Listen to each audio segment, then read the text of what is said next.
آبنائے ہرمز کے قریب جہازوں پر حملے، تھائی پرچم بردار سمیت 3 جہازوں پر پروجیکٹائل گرے۔ تھائی لینڈ کے کارگو جہاز میں آگ لگ گئی، عملے کے 3 ارکان لاپتہ۔ تھائی حکام نے بتایا نامعلوم پروجیکٹائل لگنے سے جہاز میں آگ لگی۔ عملے کے 20 ارکان نے لائف بوٹس کے ذریعے جہاز سے نکل کر جان بچائی۔ ایک جاپانی کنٹینر شپ کو راس الخیمہ اور مارشل آئی لینڈ کے جہاز کو دبئی کے قریب نشانہ بنایا گیا۔ پاسداران انقلاب کا آبنائے ہرمز میں 2 جہاز روکنے کا دعویٰ، بتایا جہاز فائرنگ کر کے روک لیے گئے۔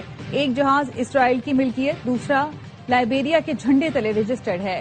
جہازوں نے آبنائے ہرمز سے غیر قانونی طور پر گزرنے کی کوشش کی۔ ایرانی فوج کے ترجمان ابراہیم ذوالفقاری نے کہا کہ دنیا تیل کی قیمت $200 فی بیرل تک پہنچنے کے لیے تیار رہے۔ تیل کی قیمتوں کا دار و مدار علاقائی سلامتی پر ہے، جسے امریکہ نے غیر مستحکم کر دیا۔ آبنائے ہرمز سے تیل کی عالمی سپلائی کا 5واں حصہ بدستور معطل ہے۔ ایران میں کوئی خاص ہدف نہیں بچا، جنگ جلد ختم ہو جائے گی۔ امریکی صدر ڈونلڈ ٹرمپ نے آج پھر جنگ کے خاتمے کا اشارہ دے دیا۔ کہا جس وقت میں جنگ ختم کرنا چاہوں اس وقت ختم ہو جائے گی۔ امریکی نیوز ویب سائٹ کو انٹرویو میں کہا جنگ بہت اچھی جا رہی ہے، ہم اپنے ٹائم ٹیبل سے بہت آگے ہیں، ہم نے ایران کو اتنا نقصان پہنچایا جتنا 6 ہفتے کے وقت میں پہنچانا تھا۔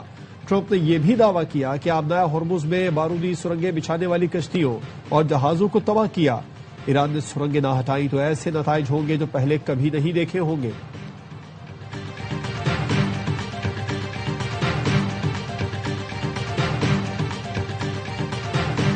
امریکہ اور اسرائیل کے ایران پر بدترین فضائی حملے، تہران سمیت کئی شہر دھماکوں سے گونج اٹھے۔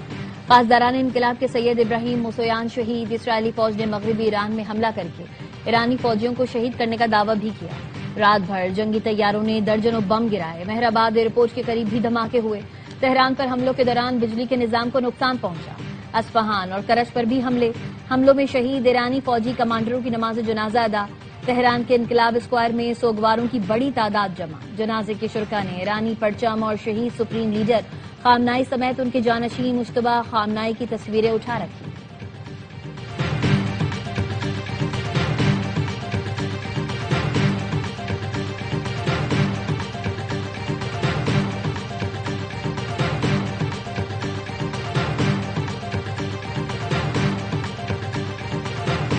پاسداران انقلاب ایران کا اسرائیل پر جوابی وار جاری۔ آپریشن وعدہ صادق 4 کے تحت 38ویں لہر میں اسرائیلی شہروں کو نشانہ بنایا گیا۔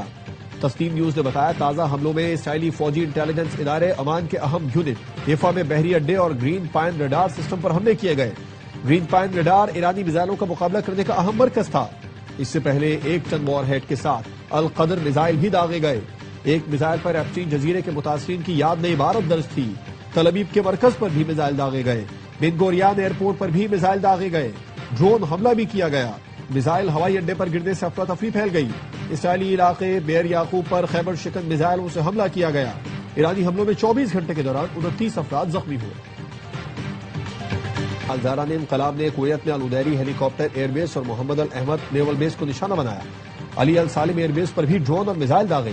عراقی دارالحکومت بغداد میں امریکی سفارت خانے پر بھی ڈرون حملہ۔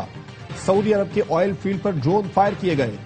سعودی وزارت دفاع کا کہنا ہے کہ پرنس سلطان ایئر بیس پر فائر کیے گئے 7 بیلسٹک میزائل تباہ کر دیے گئے۔ بحرین میں امریکی بحری اڈے کو بھی نشانہ بنایا گیا۔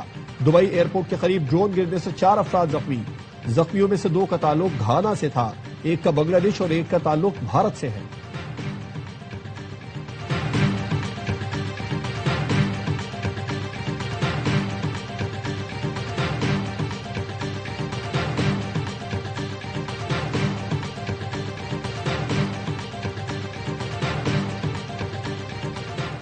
ایران کی امریکی اور اسرائیلی حملوں کے جواب میں اقتصادی مراکز اور بینکوں کو نشانہ بنانے کی دھمکی۔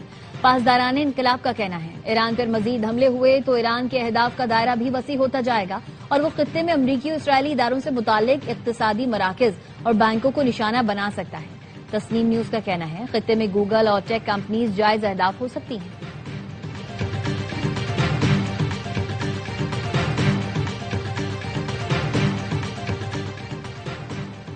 نئے سپریم لیڈر مجتبی خامنائی محفوظ اور صحت مند ہیں۔ ایرانی حکومت کے مشیر اور صدر پزشکیان کے بیٹے یوسف پزشکیان نے انسٹاگرام پر لکھا، میں نے خبر سنی کہ مجتبی خامنائی زخمی ہو گئے۔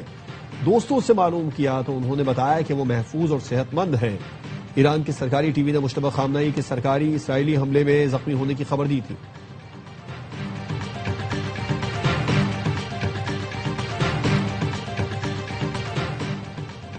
اقوام متحدہ کی سلامتی کونسل کا اجلاس آج ہوگا۔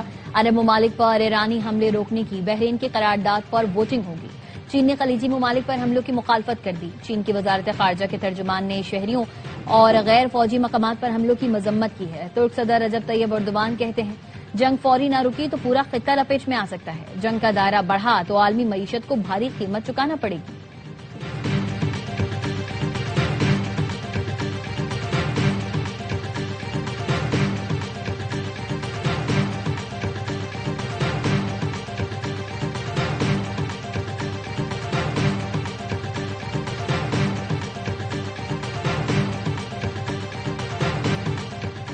بین الاقوامی منڈی میں خام تیل کی قیمتوں میں کمی کے بعد اضافہ، فی بیرل قیمت $92 سے بڑھ گئی۔ لندن برنٹ خام تیل 5% اضافے سے $92.22 پر ہو گیا۔ ویسٹ ٹیکساس کی قیمت 5.7% بڑھ کر $88.20 فی بیرل ہو گئی۔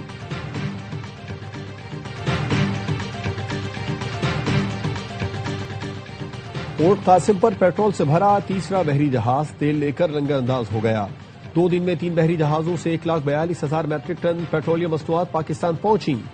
4 جہاز LPG لے کر پاکستان پہنچ گئے۔ اوگرا کا بھی LPG کی قیمت میں بلا جواز اضافہ کرنے والوں کے خلاف ایکشن کا اعلان۔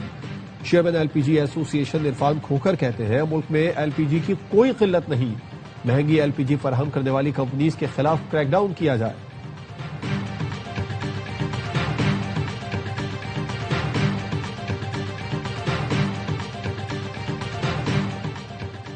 وزیر دفاع خواجہ آصف سے برطانوی ہائی کمشنر جین میریٹ کی ملاقات۔ 2 طرفہ تعلقات مزید مضبوط بنانے، علاقائی سلامتی، دفاع اور ہوابازی کے شعبوں میں تعاون پر تبادلہ خیال کیا گیا۔ ملاقات میں باہمی دیرینہ شراکت داری مزید مستحکم کرنے کے عزم کا اعادہ کیا گیا۔ برطانوی ہائی کمشنر نے اپوزیشن لیڈر محمود خان اچکزئی سے بھی ملاقات کی۔ اپوزیشن لیڈر کے ترجمان نے بتایا ملاقات میں باہمی روابط مزید مضبوط بنانے پر اتفاق کیا گیا۔ فریقوں نے باہمی تعاون، جمہوری اقدار اور خطے میں امن کے فروغ کی اہمیت پر زور دیا۔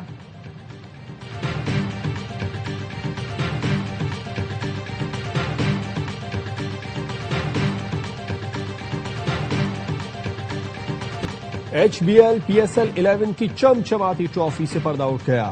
کراچی کے نیشنل اسٹیڈیم میں تقریب اونر کراچی کنگز سلمان اقبال سمیت دیگر فرنچائز مالکان نے ٹرافی کی رونمائی کی۔ ٹرافی کا نام انفینٹی رکھا گیا ہے جس میں تمام 8 ٹیموں کے رنگ نمایاں ہیں۔ PSL نے خزانے کی کھوج کا ٹیزر بھی جاری کر دیا۔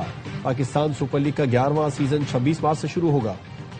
قومی اسمبلی سیکریٹریٹ میں کفایتشاری اقدامات، 70% سرکاری گاڑیاں بند رکھنے کا فیصلہ۔ ارکان قومی اسمبلی کی 2 ماہ کی تنخواہ اور الاؤنسز میں 25% کٹوتی۔ پارلیمانی وفود کے بیرون ملک دوروں پر مکمل پابندی آئی۔ گریڈ 20 اور اس سے اوپر کے افسران کی 2 دن کی تنخواہ قومی خزانے میں جمع ہوگی۔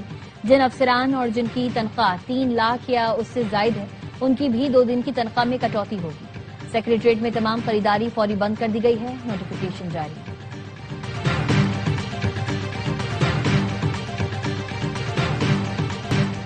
سندھ حکومت کا تمام سرکاری دفاتر میں شام 4 بجے AC بند کرنے کا حکم۔ چیف سیکریٹری آفس کی جانب سے تمام سرکاری دفاتر کو مراسلہ جاری۔ سندھ حکومت کا فیصلہ ملک میں جاری توانائی بحران کے پیش نظر کیا گیا۔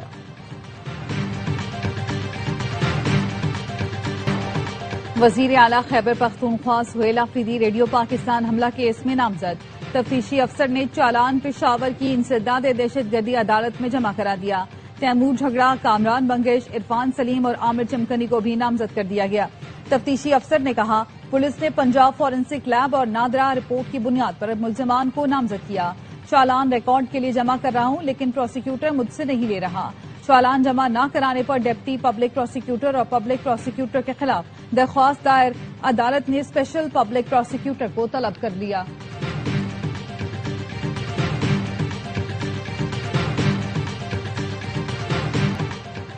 پانی PTI کی مقبولیت نہیں، حکومت کی عدم مقبولیت مسئلہ ہے۔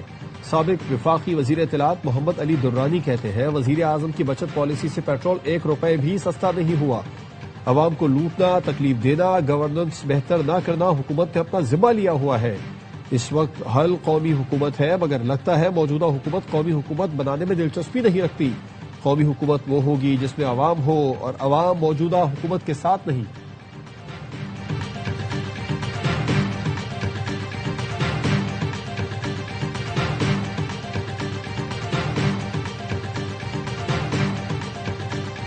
افغان طالبان اور فتنہ خوارج کے خلاف پاک فوج کی مؤثر کارروائیاں جاری۔ زوب اور وزیرستان سے ملحقہ افغان طالبان کی پوسٹ کو نشانہ بنایا۔ سیکیورٹی ذرائع نے بتایا کہ منزل افغان طالبان پوسٹیں اسلحہ چھوڑ کر فرار ہو گئے۔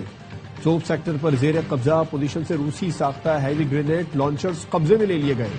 وزیر اطلاع تتا تارو نے بتایا کہ آپریشن غضب للحق میں افغان طالبان رجیم کے 641 کارندے ہلاک اور 855 سے زائد زخمی ہو چکے ہیں۔ افغان طالبان کی اب تک 243 پوسٹیں تباہ، 42 پر قبضہ کیا جا چکا۔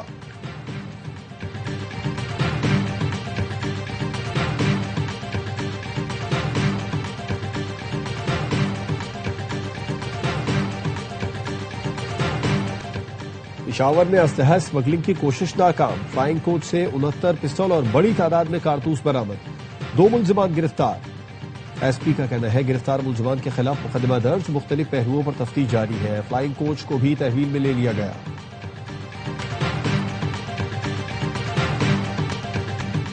محفوظ ڈیجیٹل پاکستان حکومت کی ترجیح ہے۔ ٹیکنالوجی میں ترقی کے ساتھ سائبر سیکیورٹی کے خطرات بڑھ رہے ہیں۔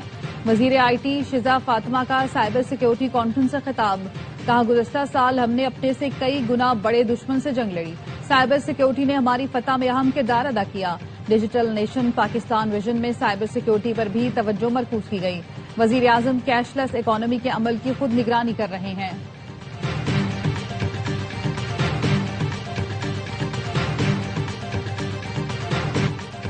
وزیر اعلیٰ پنجاب مریم نواز نے ناجائز اسلحے کے خاتمے کی ذمہ داری سی ٹی ڈی کو سونپ دی۔ عید الفطر کے بعد اسلحہ کلچر کے خاتمے کے لیے بھرپور مہم چلانے کی ہدایت۔ وزیر اعلیٰ پنجاب نے غیر قانونی اسلحہ ایکٹ 2026 کی منظوری دے دی۔ ایکٹ کے نفاذ کے بعد ناجائز اسلحہ سی سی ڈی کو جمع کرانا ہوگا۔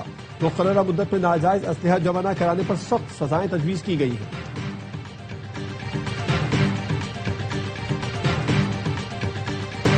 امریکہ میں صدر ٹرمپ اور جنسی مجرم جیفری ایپسٹین کا ٹائٹینک مجسمہ نصب کر دیا گیا۔ مجسمہ کیپٹل ہل کے قریب نیشنل مال پر لگایا گیا۔ سیاسی حلقوں اور امریکی عوام میں نئی بحث چھڑ گئی۔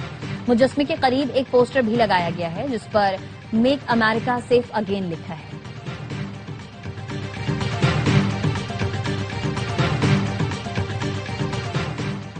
یوم علی پر ملک بھر میں سیکیورٹی کے سخت انتظامات، جلوسوں کی نگرانی کے لیے پولیس کا کڑا پہرا۔ کراچی میں یوم علی کا مرکزی جلوس نیشنل پارک سے برآمد ہوا۔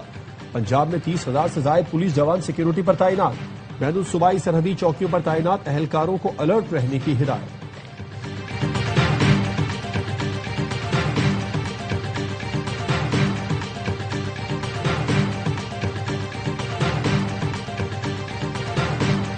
گلگت بلتستان اور خیبر پختونخوا کے مختلف علاقوں میں بارش اور برف باری۔ اٹک میں تیز بارش کے ساتھ ژالہ باری، سردی پھر لوٹ آئی۔ مانسہرہ کے پہاڑوں نے برف کی چادر اوڑھ لی۔ چترال میں بارش اور برف باری سے درجہ حرارت نیچے آ گیا۔ شاہراہ قراقرم اپر کوہستان کے کئی مقامات پر لینڈ سلائیڈنگ سے راستے بند، سینکڑوں مسافر پھنس گئے، مال بردار گاڑیوں کی قطاریں لگ گئی۔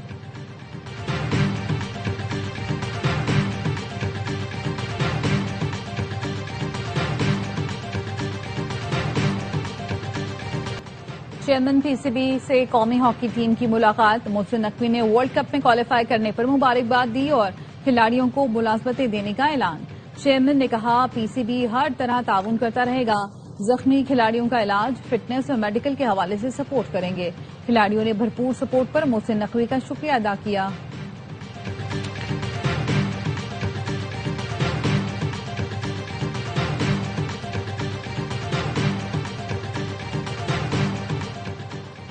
اور ویسٹ انڈیز کرکٹ ٹیم 10 دن بعد بھی بھارت سے واپس نہ جا سکی۔ آئی سی سی کی جانب سے چارٹر فلائٹ کا انتظام بھی نہ ہو سکا۔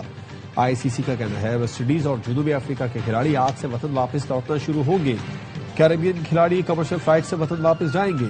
ویسٹ انڈین ٹیم 1 مارچ، جنوبی افریقی ٹیم 4 مارچ کو ورلڈ کپ سے باہر ہوئی تھی۔